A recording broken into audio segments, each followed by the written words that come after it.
ကျွန်တော်တို့မြင်နေရတဲ့အရာတွေတကယ်ပဲရှိနေတာ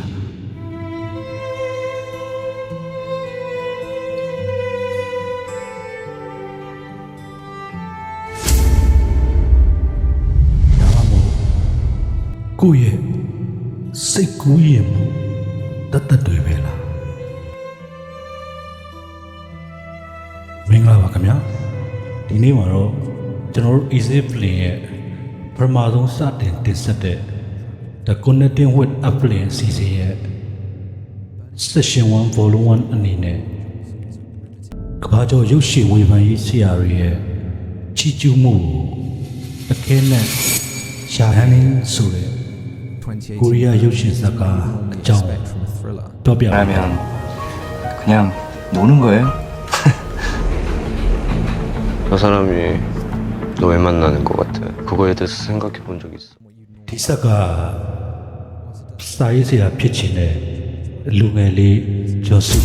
ပြီးတော့သူ့ရဲ့ငယ်တငယ်ချင်းဟေးမီကအဖရိကကနေခေါ်လာတဲ့ချမ်းသာကြွယ်ဝပြီးလျှို့ဝှက်ချက်တွေများတဲ့ဘန်းဆိုတဲ့လူ၃ယောက်ကြားကပတ်သက်မှုရိုက်ကူးထားတာပါဘန်းကကျော်စုကိုသူ့ရဲ့ထူးဆန်းတဲ့ဝါသနာတစ်ခုအကြောင်းကိုပြောပြလိုက်တဲ့အချိန်အစပြီးဇလန်းကစတင်ပြောင်းလဲသွားတာပါ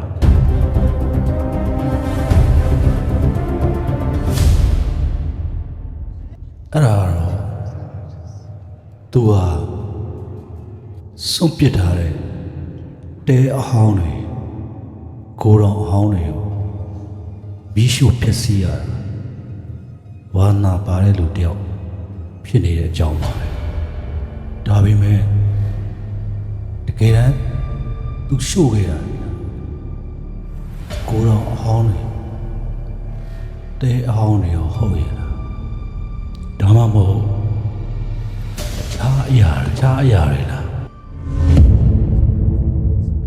ဘန်းဒီကိုကြည့်ပြီးတော့ကျွန်တော်ကြွေးရတဲ့သက်စာမေးမရတဲ့ပြချက်တွေကတော့ဘန်းရဲ့ကြောင်ပြောက်တဲ့ဆင်းနဲ့ဂျွန်စုတုကောက်မာလေးဟေးမီရဲ့အခန်းကိုတွားပြီးကြောင်သာကြွေးတဲ့ဆင်းတွေပါကျွန်တော်မေးပြလို့မရအောင်ကောင်းလို့နဲ့ဘန်းဒီနဲ့ဆင်းတွေလည်းအများကြီးရှိပါသေးတယ်ဘန်းဒီကိုအဖလင်အမြင်နဲ့ခန်းစားသုံးသက်ကြည့်မယ်ဆိုရင်ဒီကားမှာမတဖိုးတွေအများကြီးထည့်သွင်းပြသွားတာဖလင်လန်ကွေရတော်တော်လေးကိုလက်ရမြောက်ပါတယ်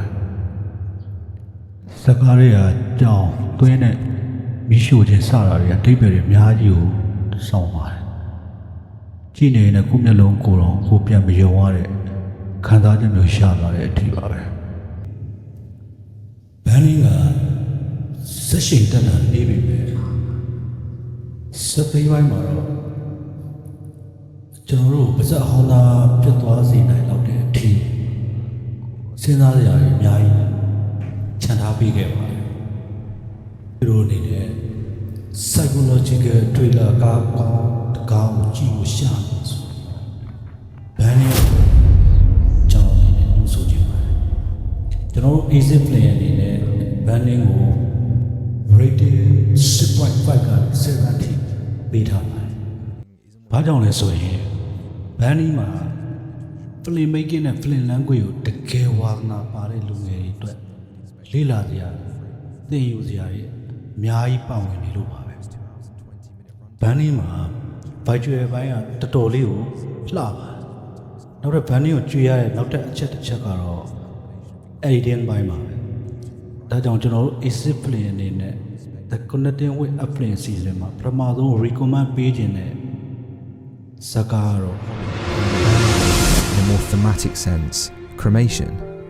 This information opens up the rest of the story to us as viewers. We're one and the same with Jong-soo. What he sees, we see. What he understands, we understand. We don't formulate our own ideas of what's happening in the story. We formulate Jong-soo's